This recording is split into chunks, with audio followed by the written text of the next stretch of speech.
Hi hello, I am Nithin. This is NSK Max. അപ്പൊ SSLCക്ക് important ആയിട്ടുള്ള ഒരു ഭാഗമാണ് മിഡ് പോയിന്റ് എന്ന് പറയുന്ന ഒരു ഭാഗം അല്ലെ. മിഡ് പോയിന്റിനകത്തും ചോദിക്കാൻ സാധ്യത കൂടുതലുള്ള ഒരു പ്രോബ്ലമാണ് നമ്മൾ ചെയ്യുന്നത്. എല്ലാവരും ശ്രദ്ധിച്ചു നോക്കുക. ഇവിടെ തന്നിരിക്കുന്ന ഒരു സർക്കിളാണ്. ഈ സർക്കിളിന്റെ സെന്റർ ആണ് ഇത്. അതേ കൂടാതെ അവർ പറയുന്നുണ്ട് അതിന്റെ ഡയമീറ്ററിന്റെ കോർഡിനേറ്റ് ഇതാണ് ഡയമീറ്റർ അല്ലെ. ഡയമീറ്റർ എന്ന് പറയുന്നതാണ് ഇത് AB എന്ന് പറയുന്ന ഡയമീറ്റർ.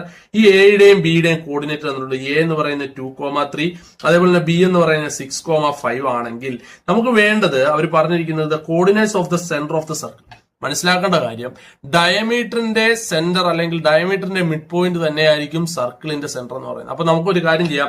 ഈ AB എന്ന് പറയുന്ന ഡയമീറ്ററിന്റെ എന്താണ് ആ മിഡ് പോയിന്റ് ആണ്. നമുക്കറിയാം മിഡ് പോയിന്റ് ഇക്വേഷൻ എന്താണ്. മിഡ് പോയിന്റിന്റെ ഇക്വേഷൻ എന്ന് പറയുന്നത് x1 + x2 / 2 അല്ലെ. x1 + x2 / 2, y1 + y2 / 2 ആണ്.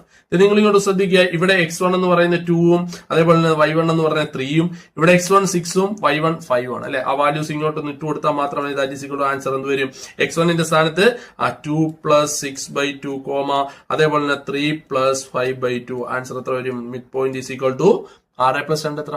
8/2, 8/2. ആൻസർ വേണമെന്നുണ്ടെങ്കിൽ നമുക്ക് എന്ത് എഴുതാം?